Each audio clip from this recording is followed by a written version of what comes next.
Hello and welcome.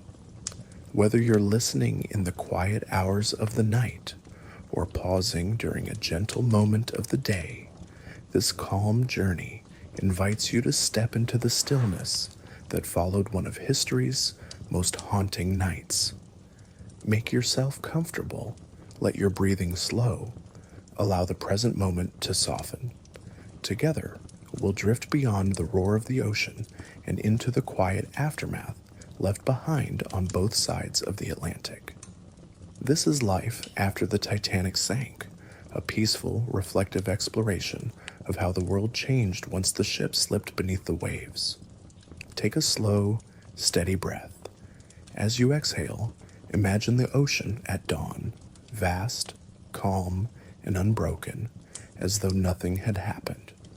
The great ship is gone, and in its place remains silence, questions, and lives forever altered. In this gentle retelling, there is no panic, no cold, only quiet reflection. We move slowly through the days that followed, observing how survivors, families, and nations tried to make sense of loss. Picture yourself standing on a quiet harbor, the air cool and salty, ships resting motionless against the docks. Newspapers rustle softly in the morning breeze.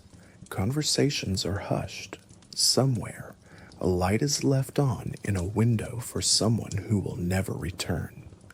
Though you are safe and warm where you are, you may sense the shared stillness that settled across the world, a pause filled with grief, remembrance, and the fragile beginnings of change. In the chapters ahead, we'll explore what came after the tragedy, how survivors rebuilt their lives, how safety at sea was transformed, and how the Titanic lived on in memory, law, and legend. We'll move gently through these moments, letting history unfold like a slow tide. For now, settle in, breathe deeply, and allow this serene journey into the aftermath of the Titanic to begin. The voyage and the fateful night.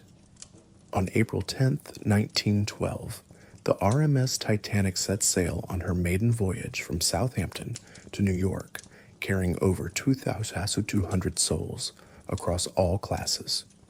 She was the largest and most luxurious liner of her time, lauded by shipping publications as practically unsinkable, the last word in seafaring technology.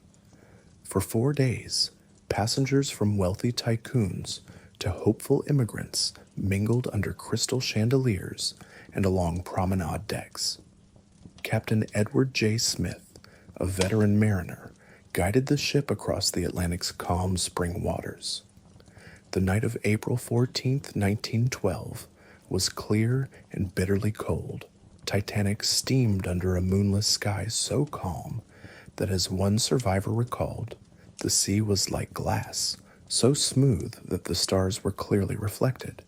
It was a deceptively tranquil setting for the tragedy about to unfold. Just before midnight, at 11:40 p.m., an iceberg loomed directly in Titanic's path. Lookouts sounded the alarm, and First Officer William Murdoch ordered the ship to turn hard to port, but it was too late. The iceberg grazed along the starboard side, sending a shudder through the hull. In the ensuing minutes, icy seawater began flooding Titanic's lower compartments. The unsinkable ship was fatally wounded. Distress rockets fizzed into the sky, and the wireless operators tapped out CQD and the new code SOS, pleading for help in the dark Atlantic. Amid the confusion, crew members uncovered lifeboats, and passengers hurried to the boat decks, many still clad in evening attire or night clothes.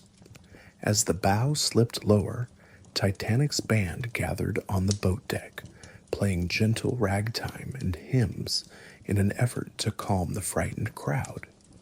"Women and children first," the officers called out, enforcing the code of the sea.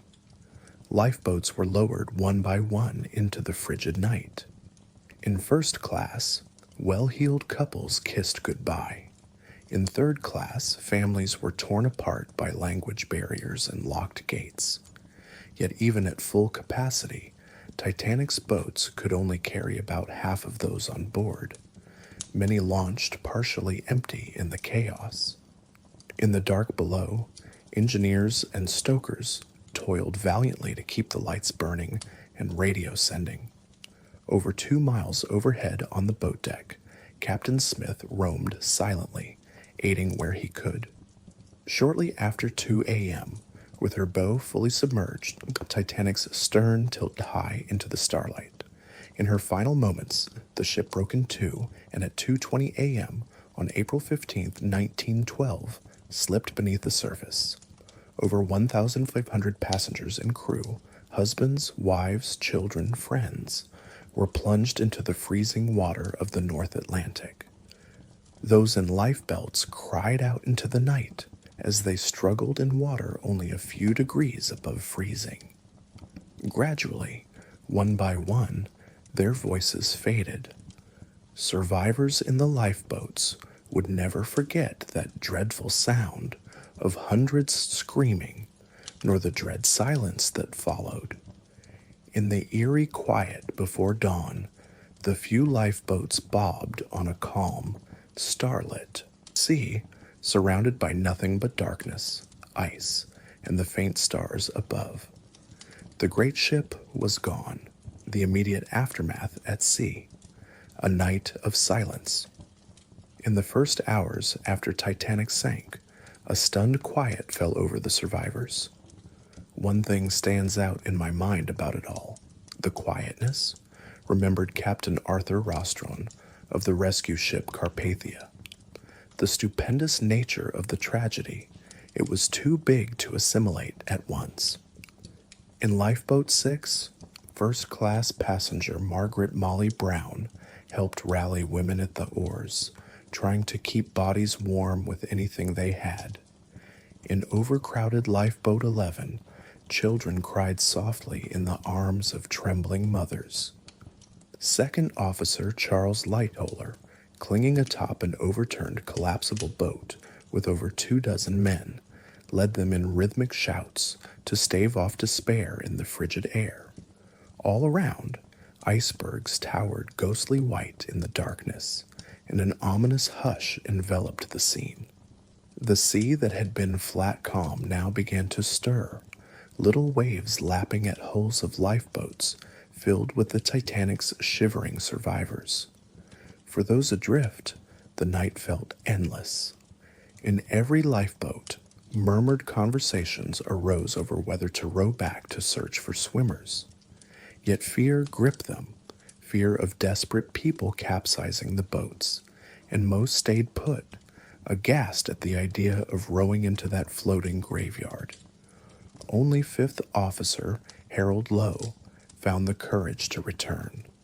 He gathered a few lifeboats together, transferred passengers to redistribute weight, and then with a lantern and loud shouts, steered Boat 14 back toward the cries. Lowe and his men managed to pull 4 people from the water, one of whom would not survive the night. Their rescue was the last faint flicker of hope in an ocean of loss. Above them, in the crisp early morning air, rockets continued to arc up from the lifeboats. White flares fired intermittently to signal their position. Around 3:30 a.m., lookouts in the bobbing lifeboats spotted a welcome sight: a distant glow of approaching lights. The RMS Carpathia, having raced through the night at breakneck speed, was closing in.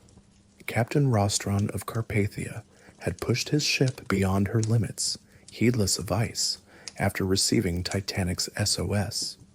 He ordered extra hands to feed the boilers and even shut off heating and hot water to channel every ounce of steam to the engines.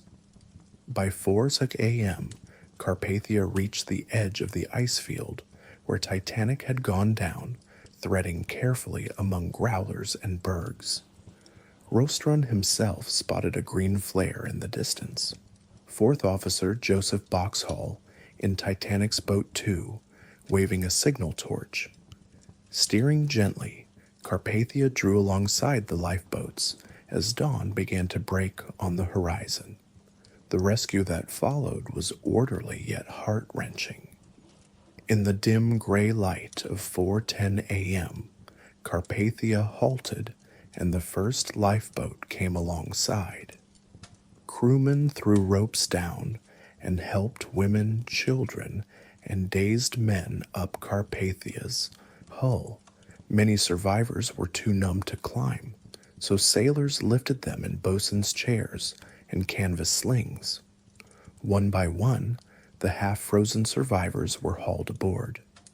Carpathia's deck officers, doctors, and even passengers had prepared hot drinks, blankets, and makeshift hospital areas during the mad dash to the site.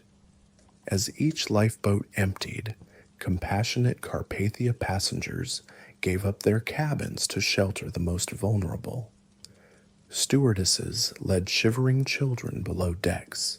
Crewmen carried those too weak to stand. Despite the rising wind and the jostling of waves at Carpathia's side, Rostron insisted that every last survivor be brought aboard before he would turn away. By 8:15 a.m.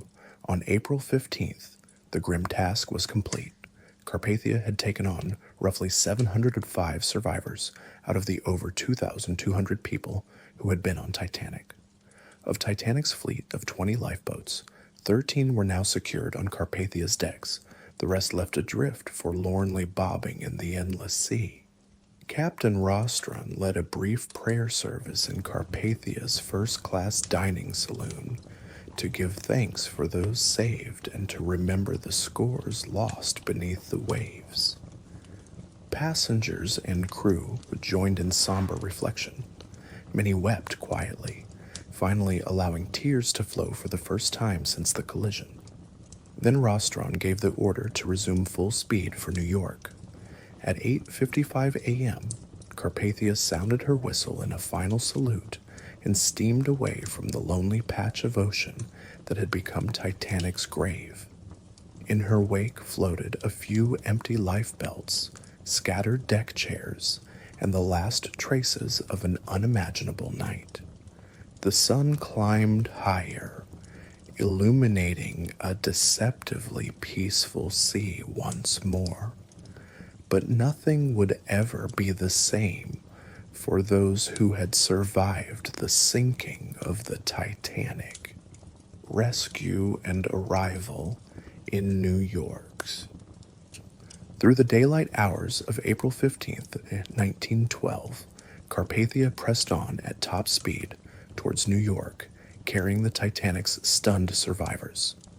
The ship's wireless operator, Harold Cottam, aided by Titanic's junior operator, Harold Bride, himself injured, his feet frostbitten, worked tirelessly to send out personal messages on behalf of survivors and to assure the world that no more lives could be saved. On land, news of the disaster had spread like wildfire, even before Carpathia reached port. Early wireless reports, picked up by stations in Newfoundland and Cape Cod, had at first been fragmentary. In the initial confusion, optimistic rumors circulated that Titanic was damaged but still afloat, or that all her passengers had been rescued. The White Star Line's New York office, besieged by frantic relatives, posted a bulletin claiming Titanic was being towed to port, a false hope that would soon evaporate. By April 16th, the grim truth was making headlines around the world. In London, crowds gathered outside the White Star offices on Cockspur Street, reading the stark news pasted in the windows. A famous photograph captured a paperboy, Ned Parfit, waving a newspaper whose banner headline cried, "Disaster to the Titanic, great loss of life," as shocked Londoners looked on. The whole world mourned even before the survivors set foot on shore. For 3 more days, Carpathia plowed westward, her decks laden with grief and anxiety. Survivors huddled in borrowed clothes, gazing out at the endless horizon or sitting quietly in Carpathia's public rooms, lost in thought. Many kept to their cabins, overcome by shock or illness. Carpathia's doctor made rounds among those who were injured or in despair, while crew and volunteer passengers did their best to comfort the bereaved. Second-class passenger Lawrence Beasley noted the uncanny quiet among the normally boisterous children. Even the youngest seemed to sense the magnitude of what had happened. First-class ladies who had lost husbands kept mostly silent, staring into teacups or holding each other's hands. Some survivors wandered the decks in a daze, asking over and over if there was any news of loved ones. Stewards gently guided them back to the warmth of the ship's saloon or infirmary. Every few hours, Captain Rostron sent a courteous message ahead to authorities in New York, updating his arrival time and requesting privacy and support for the survivors under his care. He knew that a media storm awaited them, and he tried as best he could to shield his poor people, as he called Titanic's survivors, from further harm. On the cold, rainy evening of April 18th, 1912, Carpathia finally neared New York City.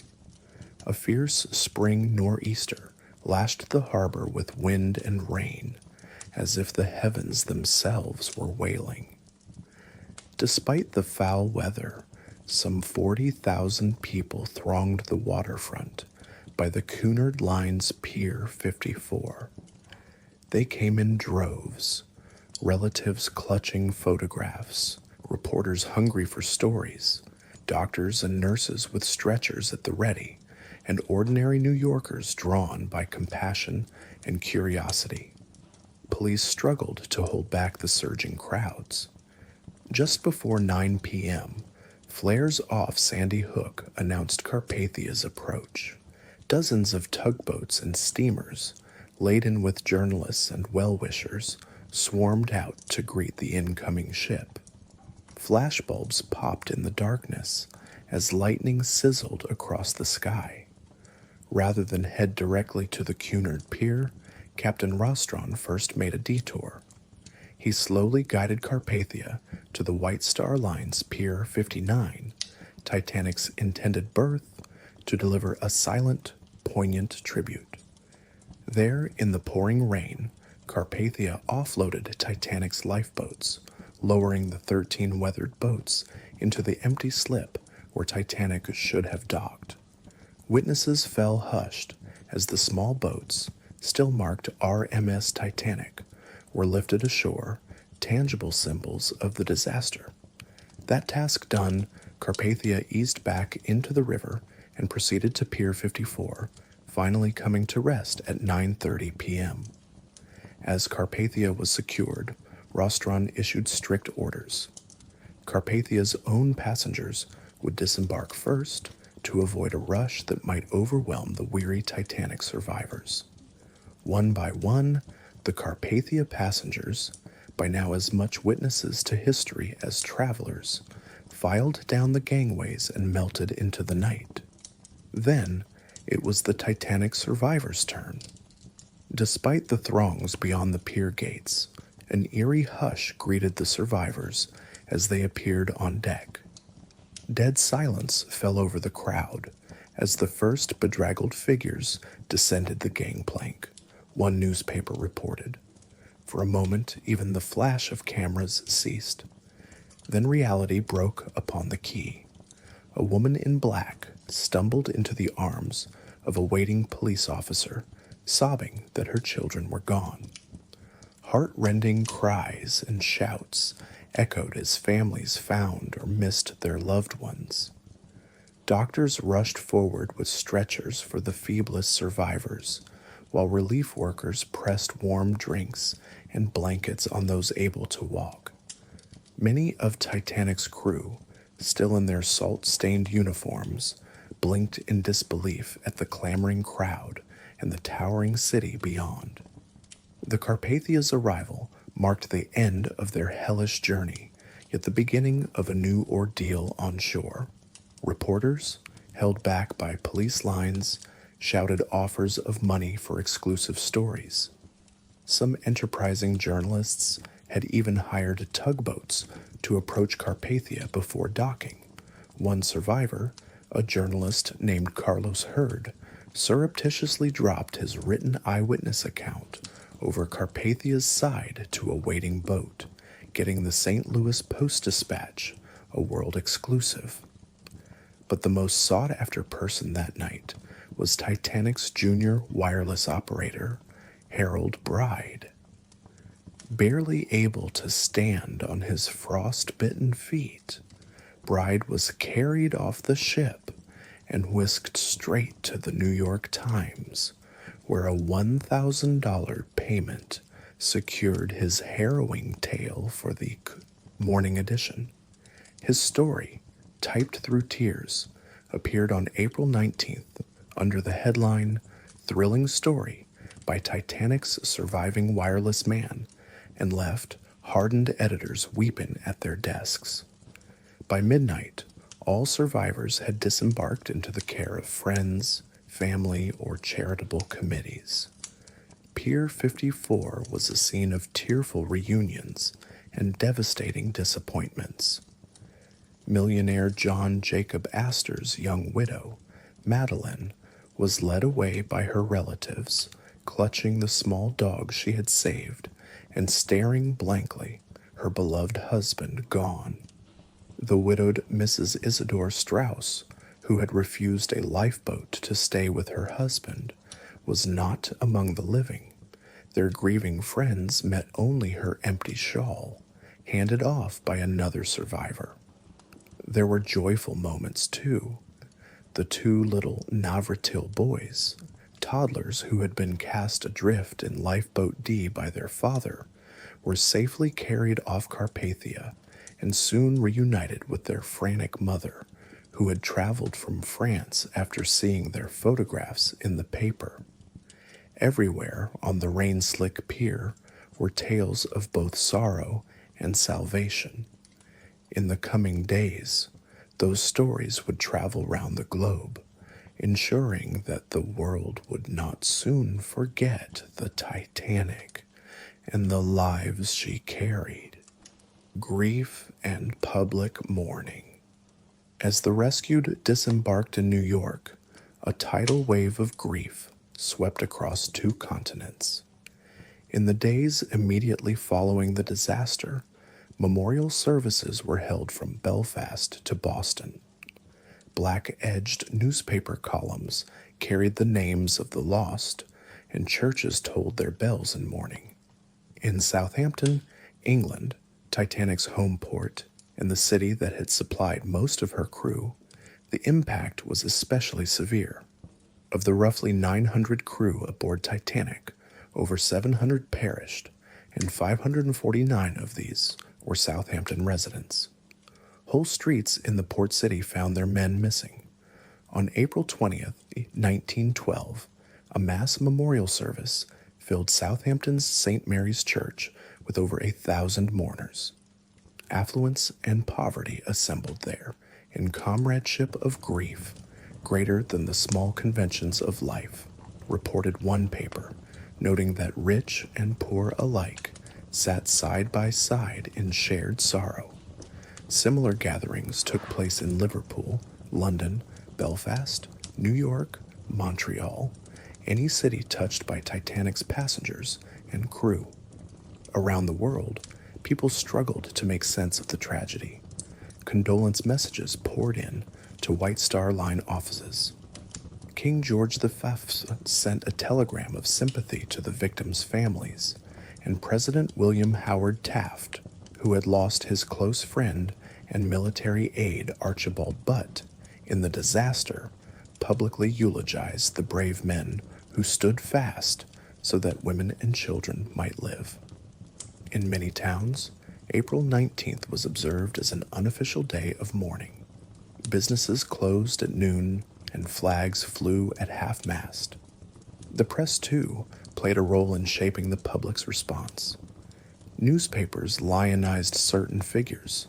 Captain Smith went down with his ship, the Times extolled, as a model of stoic duty. The Titanic's musicians, who played hymn tunes on deck to calm others, were immortalized as heroes who played till the end. The story of Mrs. Ada Strauss, who chose to remain with her husband Isidore rather than leave in a lifeboat, became legend, an emblem of marital devotion. Countless editorials, sermons, and poems exalted the sacrifice of Titanic's men and the gallantry purportedly shown in following the code of women and children first. At the same time, there was seething anger. Some American and British papers railed against the negligence that led to too few lifeboats, against luxury at the cost of safety, and against anyone who might be to blame.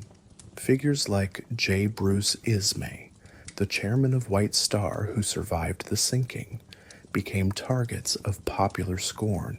One cartoon infamously dubbed him J. Brute Ismay and depicted him fleeing Titanic in a lifeboat of money. London society ostracized Ismay, labeling him a coward. Within a year, he resigned from all his posts at the shipping line under a cloud of shame. Communities directly touched by the tragedy launched relief efforts for those left destitute. In New York, the Women's Relief Committee and the Red Cross raised $150,000, a staggering sum in 1912, within weeks to aid survivors and victims' families. Across the Atlantic, donations poured into funds for Southampton's widows and orphans. In total, more than $414,000 was collected for relief in Britain, equivalent to tens of millions today. Yet distributing this charity revealed social divides. The White Star Line and relief committees dispensed aid with a paternalistic hand. In Britain, the Titanic Relief Fund provided modest pensions to widows, typically half of a lost husband's weekly wage, just enough to cover the barest of immediate needs. The upper-class trustees managing the fund believed working-class women incapable of managing money responsibly and subjected recipients to moral scrutiny. Widows had to prove they were deserving. Any hint of intemperance or poor housekeeping could jeopardize their pension. Visitors were even sent to check that aid money wasn't being misspent. Despite the significant sums raised, many families continued to live in poverty for years. This quietly compounded the tragedy. Having survived the sinking or lost their breadwinner, some now faced hardship in the shadow of charity. Public mourning took many forms. In the weeks after the disaster, memorial plaques and monuments were commissioned on both sides of the Atlantic. One of the earliest was unveiled in May 1912 at Liverpool's Philharmonic Hall, honoring the Titanic musicians who played as the ship went down. Perhaps the most famous memorial, however, was organized by American women to honor the men who died so that women and children could live. The result was the Titanic Memorial in Washington, D.C., a grand granite statue depicting a man with arms outstretched as though embracing the heavens. It was dedicated in 1913 by President Taft and later inscribed with the words, "To the brave men who perished in the wreck of the Titanic, April 15, 1912. They gave their lives that women and children might be saved." In Southampton, a memorial was erected to the ship's engineers, all 25 of whom stayed below deck to keep the lights and pumps running, and none of whom survived. Carved in stone are the words, "Greater love hath no man than this, that a man lay down his life for his friends," epitomizing the engineer's sacrifice. Monuments also rose in Belfast, where Titanic was built, in London, in Halifax, Nova Scotia, where over 100 recovered victims are buried, and in myriad small towns that lost citizens on the ship. Each year on the disaster's anniversary, people would gather at some of these sites to pay their respects, ensuring the memory of Titanic and the lessons learned would not fade as the years passed. Inquiries and investigations. Even as memorials were being planned and prayers offered, governments in the United States and Great Britain moved swiftly to investigate the Titanic disaster. Mere hours after Carpathia docked, on the morning of April 19, 1912, the U.S. Senate opened a formal inquiry in New York. Senator William Alden Smith of Michigan led the proceedings, determined to gather the facts relating to this disaster while they were still vivid realities. Over 18 days in a gilded ballroom of the Waldorf Astoria Hotel, the Senate inquiry heard testimony from 82 witnesses, generating more than 1,000 pages of transcripts. First up was J. Bruce Ismay, who had been subpoenaed on the Carpathia's very arrival. Haggard and still recovering, Ismay faced stern questioning about Titanic's speed and the shortage of lifeboats. He maintained that he had followed all maritime regulations and that Titanic's officers were competent. He insisted he had only entered a lifeboat when no women were left on deck, and he described rowing away from the ship with his back turned, unable to watch her final moments. The American press vilified him nonetheless, dubbing him the man who sailed away while others drowned. Other witnesses included surviving officers like Second Officer Lightoller and Fourth Officer Boxhall, First Class Passenger Archibald Gracie, who gave a vivid account before falling ill.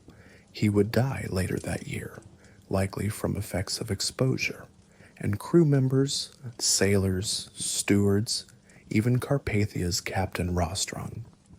Rostron described in careful detail how Carpathia had raced through the night and the sight that greeted them at dawn.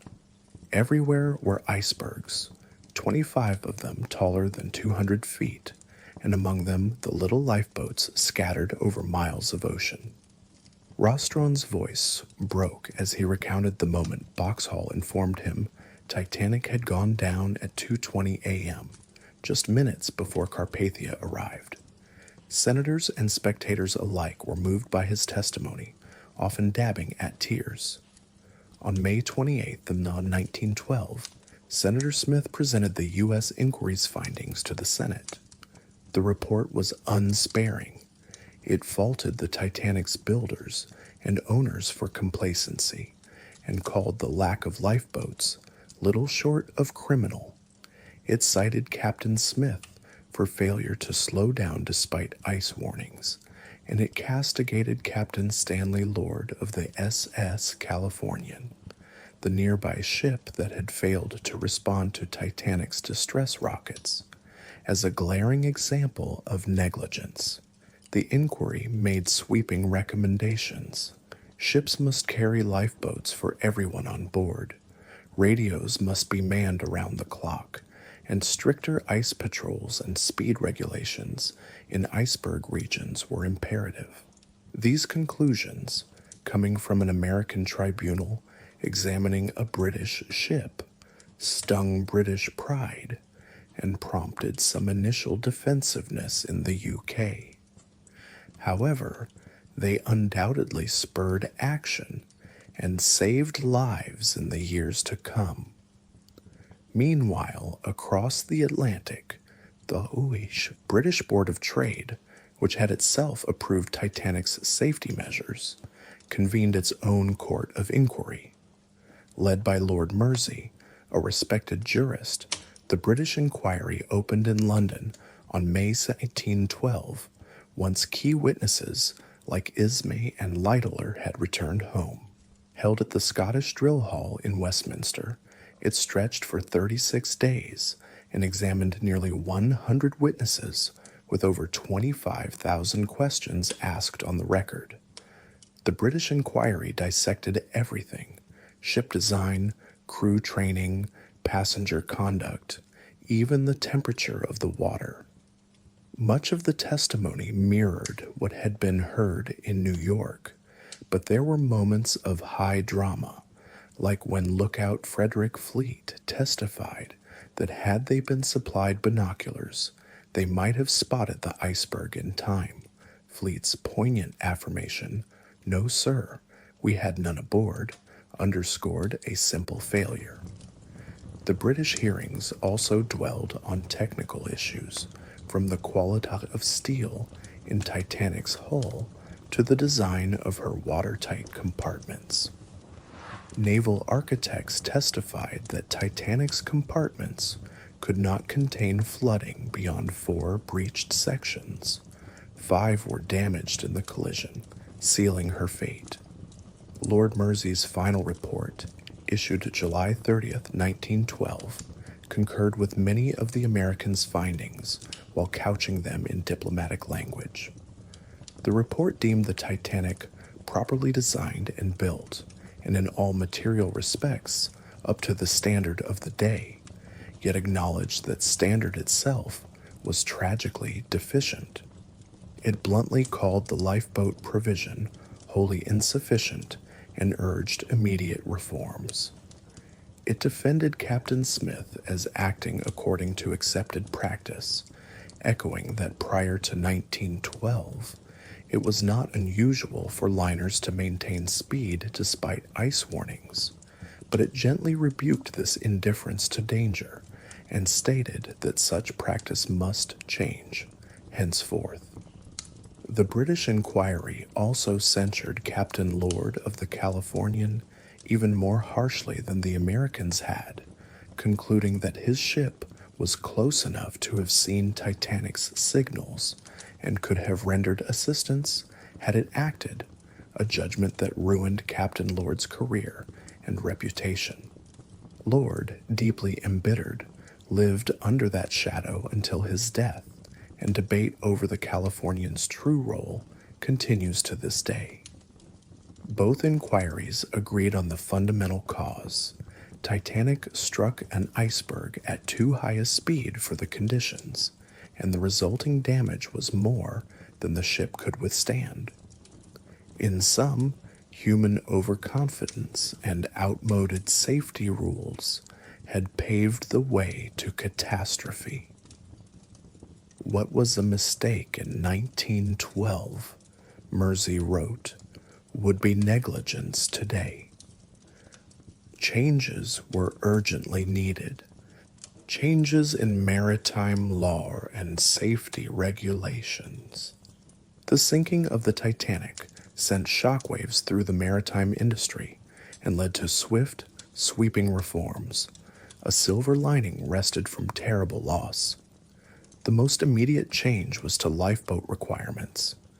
In 1912, outdated Board of Trade rules only required Titanic to carry 16 lifeboats, plus 4 collapsibles, for a ship of her tonnage, enough for barely half on board.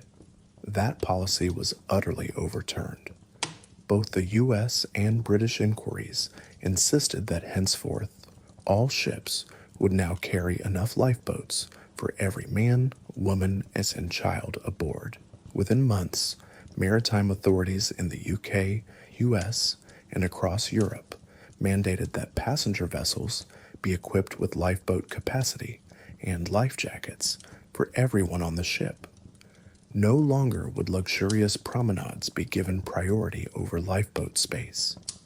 Ships also had to hold regular lifeboat drills so passengers knew their muster stations. The Titanic had conducted only a cursory drill for crew and none for passengers, a mistake not to be repeated. Wireless, radio communication protocols likewise changed dramatically. At the time of Titanic's voyage, ships were not obliged to maintain round-the-clock radio watch. Titanic's own wireless operators had gone off duty just minutes before the iceberg struck, and the nearby Californian's lone operator had turned in for the night at 11:30 p.m., missing Titanic's SOS. In August 1912, only 4 months after the disaster, the U.S. Congress passed the Radio Act of 1912, requiring 24-hour radio monitoring on passenger ships and continuous staffing by trained, licensed radio operators. The act also gave priority to distress calls over private messaging, ending the practice of commercial telegram traffic clogging the airwaves. These measures were soon adopted internationally. As a direct result of Titanic, no SOS from a ship in peril would ever go unheard again. In addition, maritime conventions agreed that emergency signal rockets at sea would always be interpreted as distress calls. Titanic had fired white rockets, the traditional color for urgency, yet the Californians' officers weren't sure what they meant, and tragically did nothing. After 1912, the old ambiguity about signal flares, are they company signals or distress, was resolved. All flares mean help needed. Most significantly, Titanic spurred the creation of an international body to guard the North Atlantic shipping lanes. In late 1913, the first International Conference on Safety of Life at Sea, SOLAS, convened in London. By early 1914, less than 2 years after Titanic, SOLAS established the International Ice Patrol, operated by the U.S. Coast Guard, with support from other nations. Starting that spring, Coast Guard cutters regularly patrolled the Labrador Current during ice season, locating icebergs and broadcasting their positions to all transatlantic ships. To this day, the International Ice Patrol continues this vigilant duty. The SOLAS Convention of 1914, the first of its kind, also codified many safety practices, required lifeboat drills, improved hull design standards, such as higher watertight bulkheads and double bottoms, and equipment requirements, like electric continuity for emergency lights. Though the 1914 treaty was delayed by World War I, its spirit carried into later SOLAS agreements. That's 1929, 1948, 1960, 1974, and beyond. In short, Titanic became the cautionary example that fundamentally reshaped maritime safety law around the globe. Changes were not limited to lifeboats and radios. Ship design itself came under scrutiny.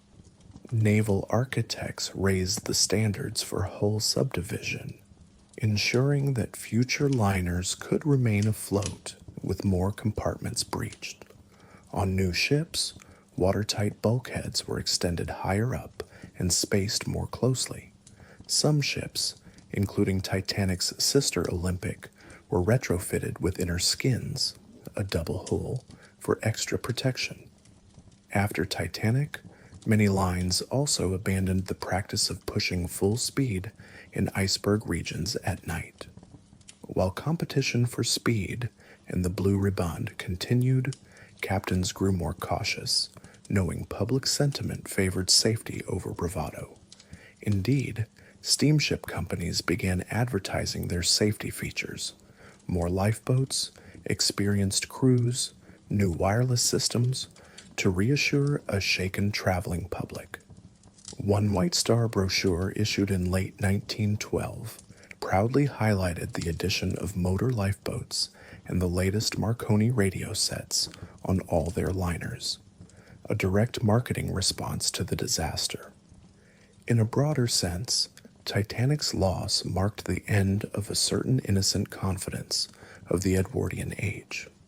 The phrase, "women and children first," became enshrined in maritime culture as more than just practice, but as expected moral duty in disasters.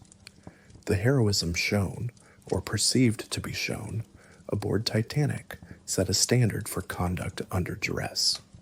Conversely, The tragedy also prompted conversations about class and inequality in safety. Investigations noted how a higher proportion of first-class passengers survived compared to those in steerage, a grim fact that was not lost on the public. Future passenger ship arrangements were modified to ensure easier egress for all aboard, regardless of class.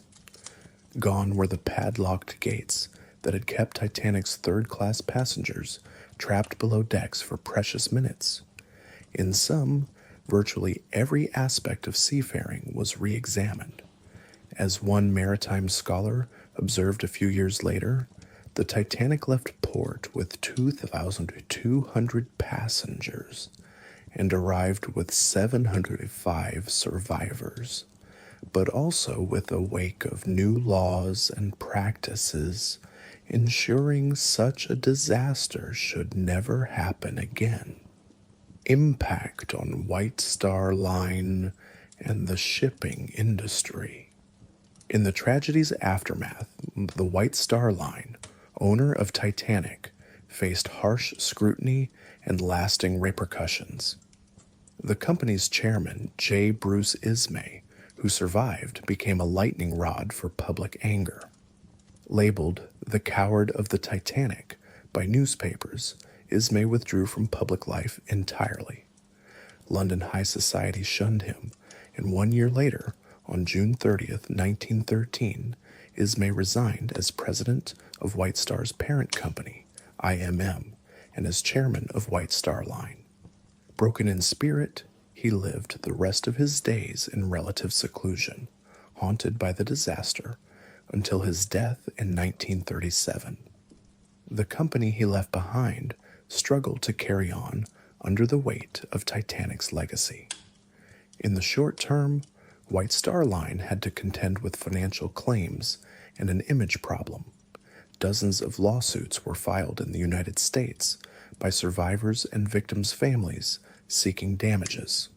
White Star, in an effort to limit liability, invoked an archaic 1851 maritime law that could cap its total payouts to the value of the surviving lifeboats and remaining ticket revenue, a mere $91,000 or so, shockingly small compared to an initial $16 million in claims. After protracted legal battles and negotiations, White Star settled all American claims in 1916 for about $664,000 in total, an amount that, divided among claimants, was scant recompense for the lives and property lost. The final court decree found the company technically not at fault under law, citing no proven negligence by White Star's management.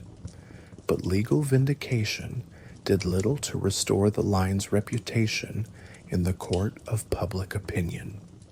White Star also bore the immediate business costs of the disaster. The pride of its fleet was gone, as well as the substantial revenue expected from Titanic's first season of crossings. The company quietly compensated some crew survivors and the families of crew who perished, beyond the relief funds, though often modestly. There was also the matter of Titanic's nearly identical sister ship, Olympic. In the fall of 1912, White Star brought RMS Olympic back to the shipyard for extensive safety retrofits, adding lifeboats to accommodate all aboard, reinforcing her watertight bulkheads, and upgrading her safety equipment in line with post-Titanic standards. Olympic returned to service and, thanks in part to these changes, went on to have a long and illustrious career, nicknamed Old Reliable. She even served as a troopship in World War I and famously rammed a U-boat in 1918. White Star's planned third Olympic-class ship, Britannic, was still under construction at Harland and Wolff in 1912. Lessons from Titanic were incorporated into Britannic's design. She was fitted with a double hull and an excess of lifeboats. Tragically, Britannic would never see passenger service. She struck a mine in the Aegean during World War I in 1916 and sank, thankfully with most aboard surviving. The loss of Britannic further strained the White Star line. In the 1920s, White Star launched a few more ships, like the Majestic and Olympic's replacement Gigantic, quickly renamed Britannic the Seku to avoid jinxing her. But ultimately, the Titanic disaster, combined with World War I losses and the economic downturn of the 1930s, left White Star in a weakened state.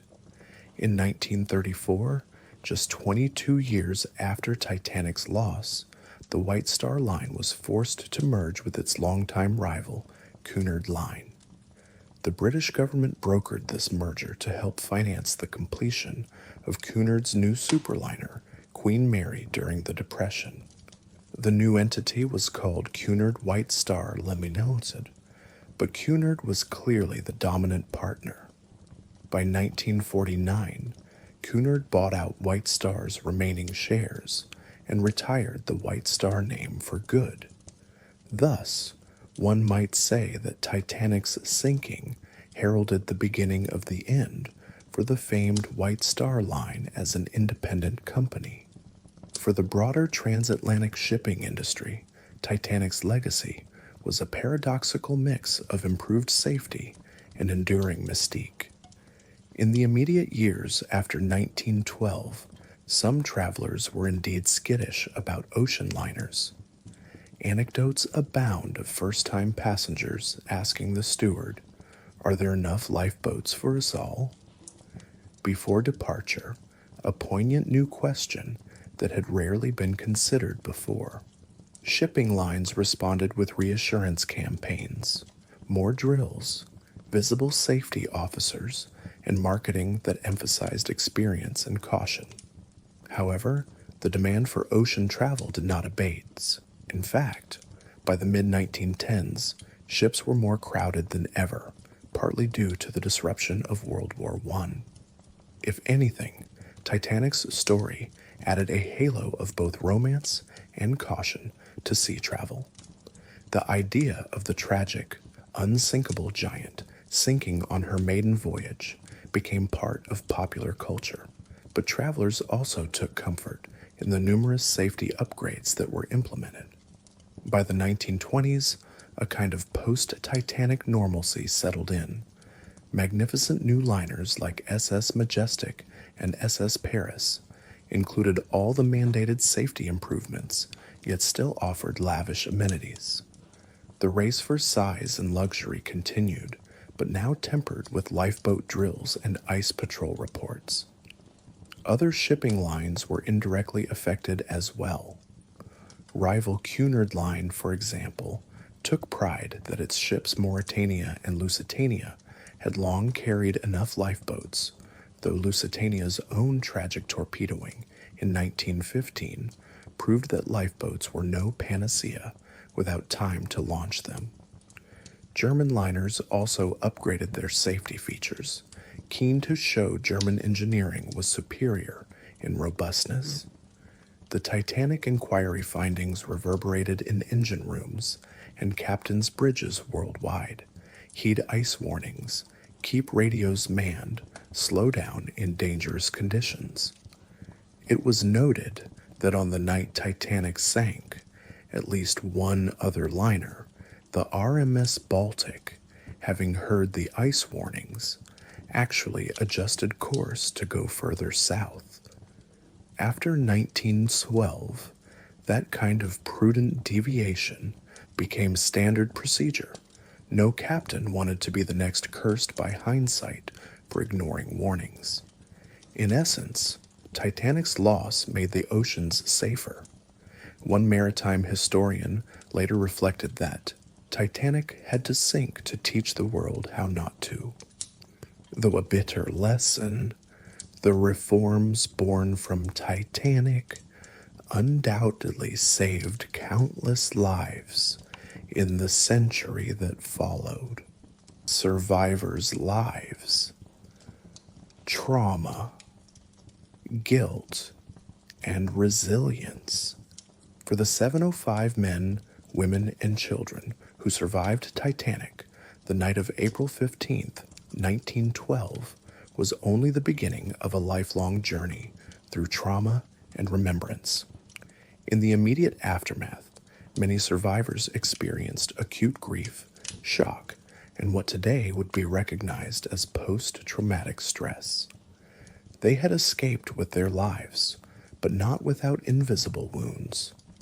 Some, like third-class passenger Frank Goldsmith, a 9-year-old boy from England, were haunted well into adulthood by memories of that night. Goldsmith lost his father in the sinking and later recounted that every time he attended a baseball game in his new home of Detroit, the roar of the cheering crowd sounded to him like the screams of drowning people, a chilling association he could never shake. As a result, he never took his children to baseball games, a family friend recalled of Frank's later life. Such sensory triggers and nightmares were common among Titanic survivors. Ava Hart, who was 7 at the time and lost her father, remembered how she refused to sleep at night for years afterward, convinced another catastrophe would strike in the dark. She described the screams of those in the water as the most dreadful sound, and then there was dreadful silence that followed it. That horrific chorus and its sudden cessation replayed in her dreams for decades. Survivors coped each in their own way.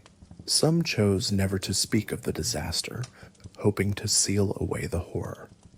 Jack Thayer, a 17-year-old first-class passenger who famously survived by clinging to an overturned collapsible lifeboat, initially adjusted well. He married, had children, and built a career. But as middle age approached, Jack grew increasingly anxious and unsettled by his Titanic memories, especially after the death of his eldest son in World War II eerily echoed his own near-death experience. In 1945, on the disaster's anniversary, Jack Thayer took his own life. It was as if the trauma, buried for years, resurfaced with a vengeance.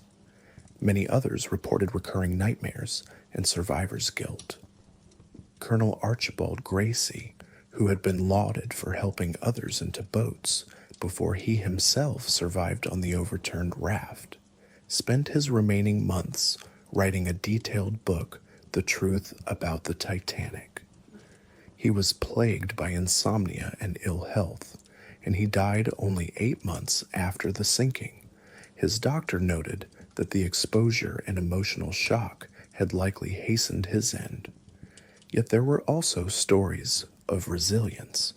Unsinkable Margaret Brown became the very model of post-traumatic vigor. After helping row Lifeboat 6 and rallying survivors on Carpathia, Brown, already a philanthropic force in Denver society, threw herself into survivor relief work. She helped establish the Survivors Committee aboard Carpathia, raising funds and supplies for needy families even before they reached port. Brown's frank, can-do attitude, she famously told off a hesitant quartermaster in her lifeboat. "We shall row to the ship, no matter what conditions," became legendary. In later years, she lectured on her Titanic experience and helped fund memorials. Her larger-than-life persona would inspire stage and screen characters and cement her as an icon of courage under duress. Another survivor, Charles Jogan, the chief baker, illustrated human adaptability in the face of trauma. Jogan survived in a most improbable way. He treaded water for some 2 hours after the ship sank, fortified by his own admission with a fair amount of whiskey that kept him warm and calm. Remarkably, after being rescued, Jogan continued working at sea. He later served on ships during World War II and never exhibited outward fear of the ocean. To acquaintances, he downplayed the tragedy, often quipping that he got off lucky and lamenting only the loss of his sourdough starter. Though undoubtedly affected internally, he lost many colleagues and friends that night. Jaugen's method was to keep sailing, as if to prove the sea hadn't beaten him. He eventually died in 1956, having lived to old age, not drowned at sea, but of natural causes on land. Survivors also had to grapple with public attention. In the weeks after the sinking, they were besieged by press and curious strangers. Some found meaning in sharing their stories, others found it re-traumatizing. Frederick Fleet, the lookout who first spotted the iceberg, carried a burden of guilt all his life. Though he had done his duty, ringing the bell and shouting "Iceberg right ahead," Fleet believed that had he been issued binoculars that night, he might have given earlier warning and Titanic could have avoided the berg. If we'd had the glasses, we would have seen it, the iceberg, a bit sooner, he lamented at the inquiries. Fleet struggled in obscurity afterward, working various seamen's jobs. In 1965, after the death of his wife, he fell into depression and tragically took his own life, a sad postscript to one of the men who had tried to save the ship. Many families of victims also faced long-term struggles. The Titanic's sinking instantly created over 1,500 widows and orphans. Some, like Marion Thayer, Jack Thayer's mother, who survived while her husband perished, were left financially secure but emotionally shattered. Others, particularly among the third class and crew families, lost their primary breadwinners and fell into destitution. In Southampton, entire neighborhoods draped black crepe on their doors in mourning. Stories emerged of motherless children and penniless parents. White Star Line provided one-time payouts to some crew widows, equivalent to only a few months' wages, and then expected the charitable relief funds to take over. The American relief effort, spearheaded by the Women's Relief Committee, distributed donations fairly quickly to steerage survivor families arriving in New York, purchasing clothes, food, and train tickets for onward journeys. But these were stopgap measures. To address longer-term needs, the Titanic Relief Fund was established in both countries. In Britain, as mentioned, it dispensed modest weekly pensions under close oversight. This fund continued operating for decades. Incredibly, as late as the 1950s, there were still a few beneficiaries receiving assistance, including aged destitute parents of crew members who had died. In the United States, the charity efforts waned after initial disbursements, partly because most American first-class widows had other resources, and the immigrant steerage survivors often became self-sufficient or were supported by ethnic community groups. Despite the heartbreak, many Titanic survivors demonstrated inspiring resilience and went on to lead full lives. Violet Jessup, a young stewardess, not only survived Titanic, but also her sister ship Britannic's sinking in 1916 and an earlier accident on Olympic. Nicknamed the Queen of Sinking Ships, Jessup continued her maritime career into the 1920s with an undaunted spirit.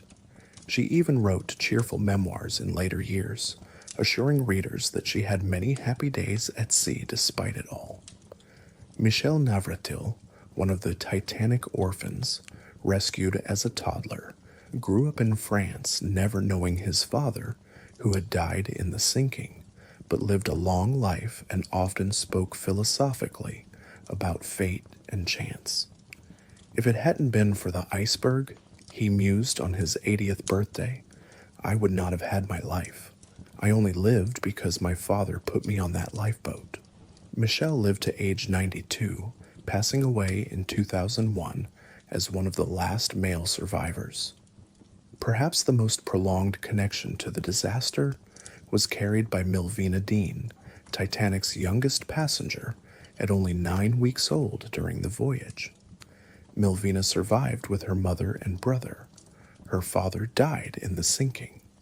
She grew up scarcely aware of the event until commemorations drew her in. In later life, she became an outspoken, beloved participant in Titanic conventions and memorials, offering a living link until her death in 2009. The last survivor, finally passing on nearly 97 years after the night that defined her life. For all, survivor and bereaved alike, Titanic left an indelible mark. Some carried on in silence, some transformed their pain into purpose, and some were crushed beneath its weight. The psychological scars were an often overlooked part of Titanic's aftermath, in an era before trauma counseling. Yet their experiences gradually contributed to a better understanding of human resilience and mental health in the wake of catastrophe. Today, we recognize the symptoms of their nervous prostration and nightmares as PTSD, and we can trace some of the earliest recorded cases of it to the accounts of Titanic's survivors. The legacy of Titanic, therefore, is not only one of technical safety improvements, but also of lessons in compassion for those who live on after great tragedy, media, culture, and commemoration. Almost from the moment the Titanic sank, it entered the realm of legend and culture. The disaster generated a vast outpouring of contemporary media coverage and creative expression, and that legacy of storytelling has only grown over time. In April 1912, newspapers couldn't print enough pages to satisfy public hunger for Titanic news. Broadsheets carried somber lists of the lost and saved. Special supplements recounted tales of heroism and folly. Photographs of Titanic's captain and famous passengers like Astor and Guggenheim were widely published, their fates already mythic. Nearer, My God, to Thee.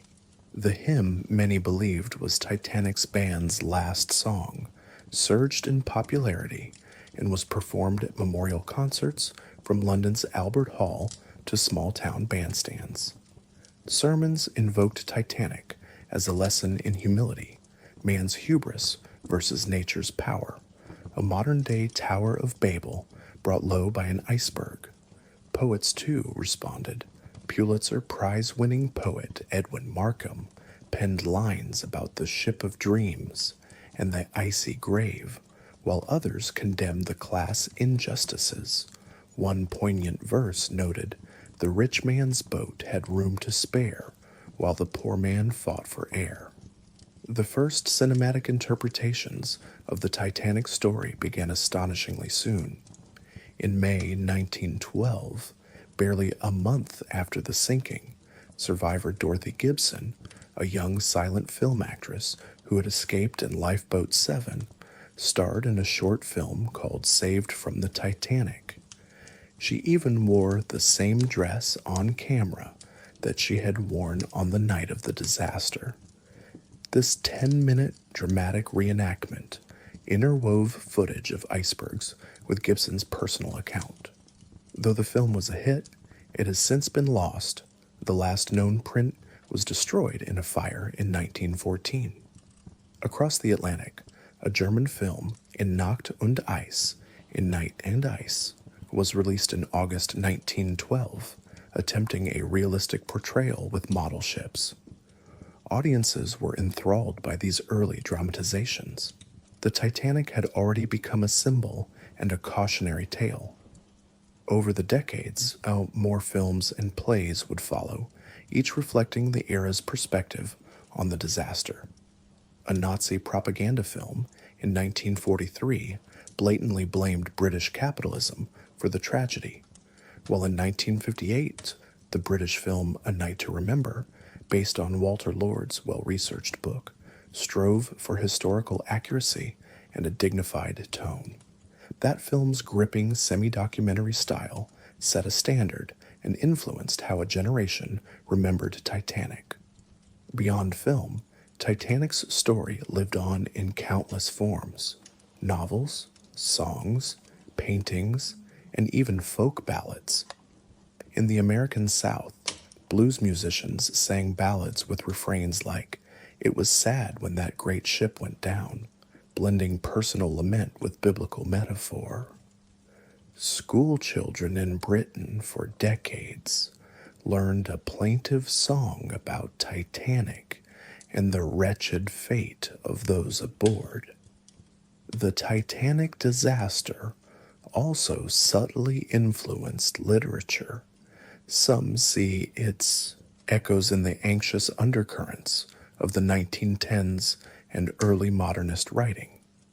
The very term Titanic entered common parlance to describe any immense failure or disaster, cementing the ship's name as synonymous with hubris and tragedy. Commemoration of Titanic has been a persistent human endeavor. Survivors' reunions were organized as early as the 1920s. In 1931, on the 19th anniversary of the sinking, Washington, D.C.'s Titanic Memorial statue was officially unveiled, attended by dignitaries and a handful of survivors. By then, the narrative of noble sacrifice was well established. The monument itself, sculpted by Gertrude Vanderbilt Whitney, was funded largely by women to honor the men. In Southampton, a touching memorial service was held on the 25th anniversary in 1937, drawing crowds to the engineers' monument and the sailors' graves as aging relatives laid wreaths and recalled loved ones. Each passing milestone, 50 years, 75 years, saw its share of newspaper retrospectives and flashes of renewed public interest. It was the approach of Titanic's half-century mark that sparked a major revival of interest. In 1955, American author Walter Lord published A Night to Remember, a meticulously researched narrative of the sinking that wove together dozens of survivor accounts. The book became a bestseller and reintroduced Titanic to a new generation. Many elderly survivors, who had long stayed quiet, found themselves sought out by Lord during his research. The respectful treatment of their stories in his book earned their gratitude. 3 years later, the British film adaptation, A Night to Remember, 1958, premiered to critical acclaim and is still heralded for its authenticity and emotional power. Interestingly, that film's production had a personal link to the ship. One of its producers, William McQuitty, had witnessed Titanic's launch in Belfast as a child. The renewed interest spurred by Lord's work led to the formation of the Titanic Historical Society in 1963, as enthusiasts and historians banded together to share research and preserve artifacts. This was followed by similar groups worldwide, all devoted to keeping Titanic's memory alive. Survivors in their later years were invited to society conventions as honored guests, many obliged, glad that their experiences were being recorded for posterity. A new chapter of Titanic's cultural legacy opened in 1985 with the dramatic discovery of the ship's wreck. Oceanographer Robert Ballard and his Franco-American team located Titanic's remains on the ocean floor over 12,000 feet down on September 1st, 1985. The world was mesmerized by the first grainy images of the rusting bow, still recognizable with its railings and one davit arm pointing skyward in eternal silence. At long last, The grave of Titanic had been found. For survivors and families, this stirred complex emotions, reopening old wounds, yet also providing a sense of closure. Many felt relief that the ship's exact resting place was identified, confirming once and for all where their loved ones had spent their final moments. The discovery launched a frenzy of deep-sea expeditions. In 1986, Ballard returned with a submarine and a remote camera vehicle to explore Titanic's decks, discovering that the ship had indeed split apart, a fact survivors like Jack Thayer and others had long asserted, but some experts once doubted. The visual confirmation of the breakup, the bow in one place, the stern in another 2,000 feet away, vindicated those eyewitnesses and put to rest many lingering questions about how the ship went down. As photos and eventually high-quality video of the wreck circulated, public fascination soared to new heights. Titanic was no longer just an abstract story or an old movie. It was tangible, visible, a monument under the sea. Inevitably, the wreck itself became a subject of controversy and further cultural activity. Salvage operations began in 1987, recovering thousands of artifacts from the debris field around the ship. Items ranging from fine china and jewelry to a bronze cherub from the grand staircase were brought to the surface. These objects, many perfectly preserved by the cold and darkness, went on exhibition around the world, allowing ordinary people to come face to face with relics of the Titanic. While these exhibitions were hugely popular and often deeply moving for attendees, not everyone approved of disturbing the sight. Some survivors and family members likened the wreck to a grave that should remain inviolate. The debate over how to treat Titanic's resting place with respectful observation or active artifact recovery persisted for years and led to international agreements designating the wreck a maritime memorial. Then, in late 1997, Titanic surged to the forefront of global pop culture in a way few historical events ever have. James Cameron's epic film Titanic opened in theaters, weaving a fictional romance into meticulously recreated historical detail.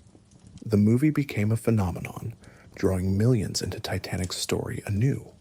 It earned $2.2 billion at the box office, at the time the highest-grossing film ever, and won 11 Academy Awards. More importantly, it cemented Titanic's place in the hearts of a new generation.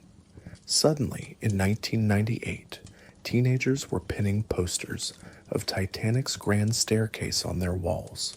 People could hum Titanic's theme song on every street corner. The names Jack and Rose, the film's star-crossed lovers, became as familiar as any from literature. Though the film took liberties and focused on fictional characters, it painstakingly portrayed real individuals like Captain Smith, Molly Brown, and Officer Lightoller in indelible moments such as the band playing on. Cameron's team even dove to the wreck to film its haunting remains, creating an emotional bridge between the present and 1912.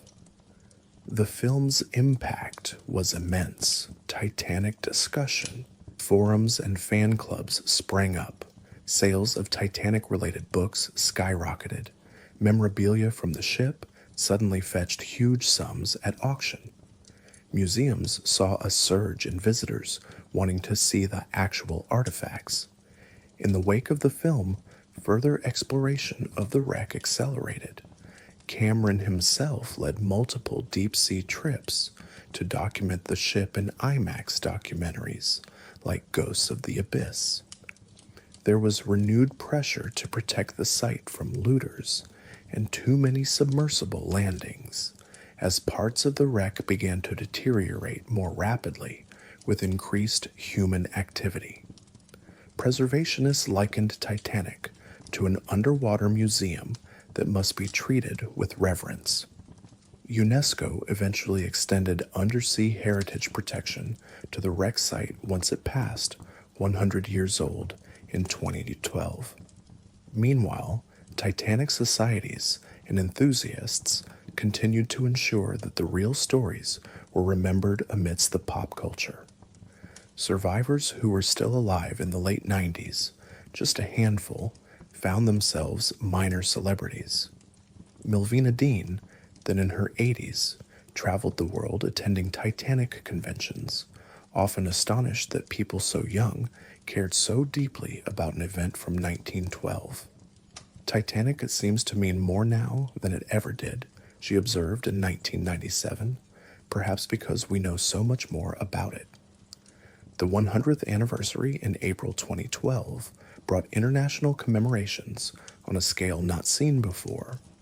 In Belfast, where the ship was built, the stunning Titanic Belfast Museum opened, an architectural marvel shaped like a ship's bows, dedicated to Titanic's history and legacy. Memorial cruises retraced Titanic's route, one even holding a ceremony of silence at the very spot in the North Atlantic where the ship went down at 2:20 a.m.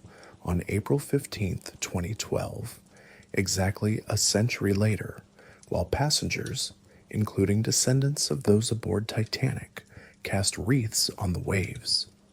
Cities from Southampton to Sydney held candlelit vigils, echoing the grief of 1912, but also the admiration for how the disaster's lessons have been learned. The Titanic Historical Society and other groups hosted exhibits showcasing artifacts never before displayed, such as the Titanic's wireless messages, personal letters saved by Carpathia passengers, and even the store ledger from a Halifax coffin maker who provided coffins for recovered victims. The world's media once again recounted Titanic's tale, this time with the benefit of a century's perspective. Why does Titanic resonate so enduringly? Perhaps because her story is richly human, a microcosm of society with all its heroism and frailty cast into an extreme situation. It's a cautionary tale of technological hubris, the mighty ship and the boast of unsinkable, and a sobering lesson in the limits of human hubris against nature's might. It's a story of bravery and sacrifice, from the wireless operators tapping out calls for help until the sea washed over their cabin, to the engineers powering the lights so others might see to escape, to mothers and fathers saying final goodbyes to their children in lifeboats. And indeed, in the public imagination, Titanic has also become a story of love. Not just romantic love, as Hollywood emphasized, but love expressed through self-sacrifice and solidarity in the face of death. Today, more than 110 years later, Titanic's legacy is everywhere. It sails on in our language whenever someone refers to a Titanic struggle or a rearranging deck chairs on the Titanic. It lives in ethical discussions. The very notion of women and children first is often traced back to Titanic as the exemplar, even though it wasn't the first time it was applied. It was the most famous. In marine engineering, the term watertight integrity carries the weight of Titanic's memory, compelling designers to think, what if the unthinkable happens?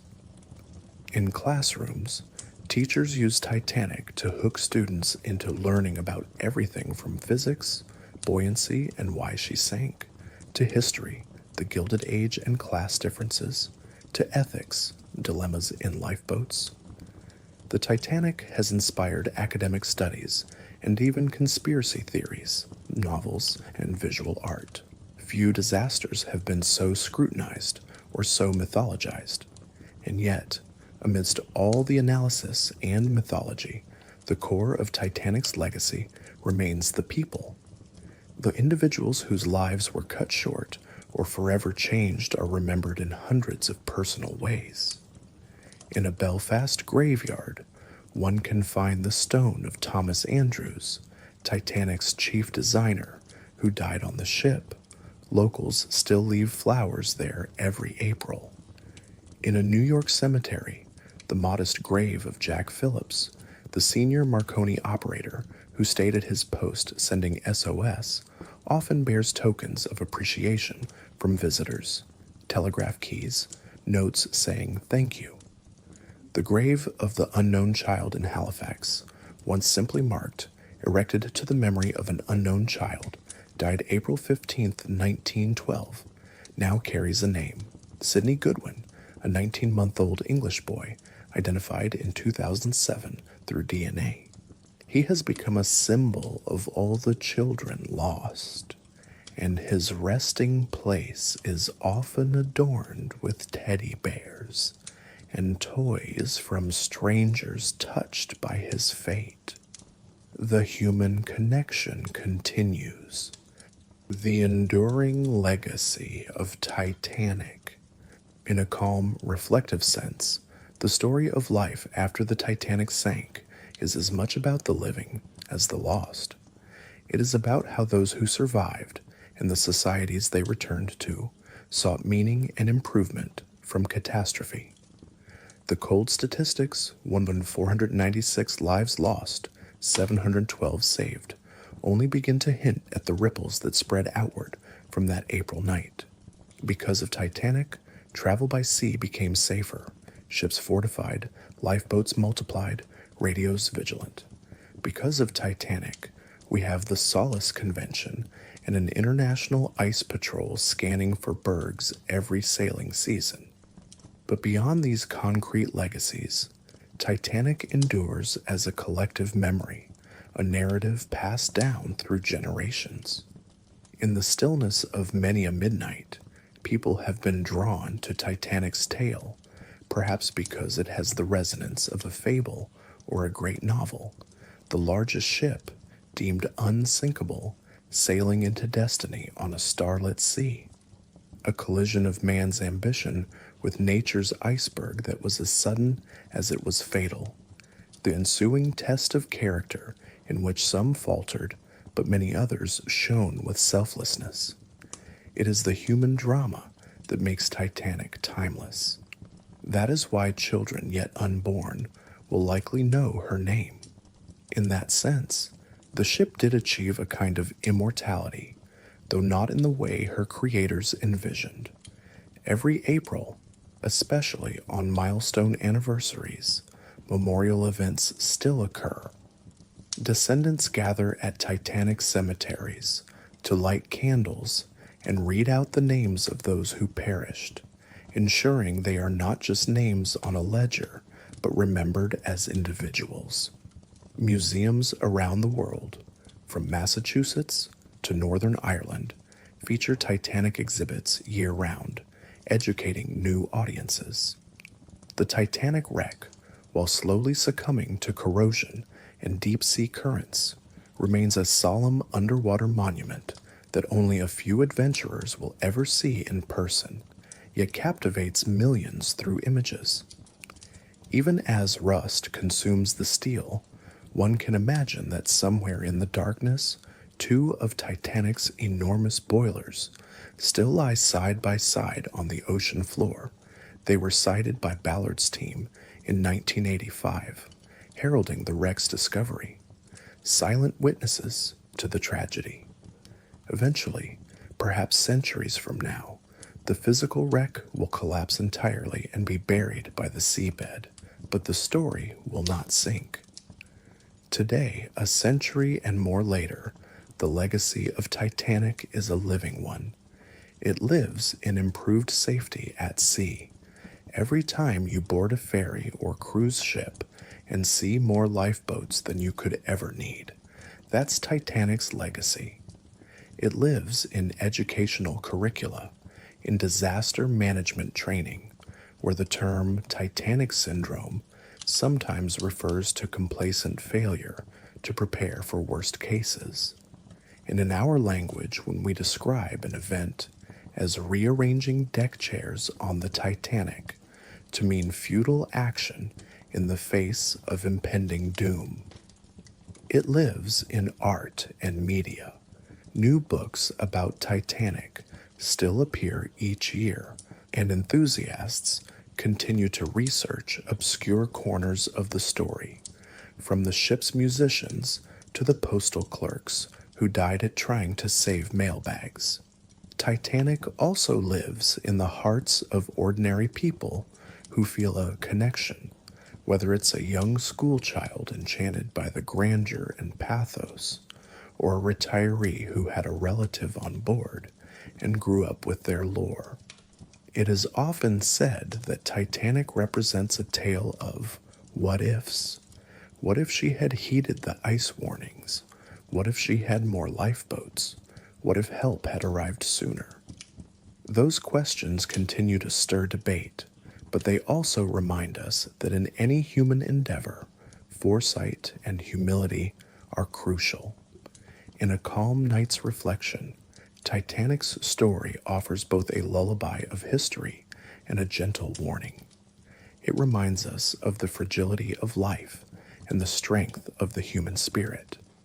It prompts us to mourn what was lost, but also to appreciate what was learned and how people came together in compassion.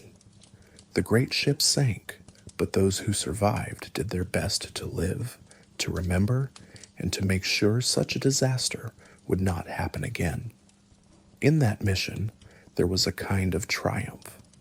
As one survivor eloquently put it years later, we died nightly in our dreams, but each morning we rose determined to fill the extra life granted to us with purpose. For the world at large, the legacy of Titanic has been just that, to fill the lessons of her loss with purpose, to ensure the victims did not die in vain. And so, the Titanic sails on in our collective memory, a requiem and a beacon.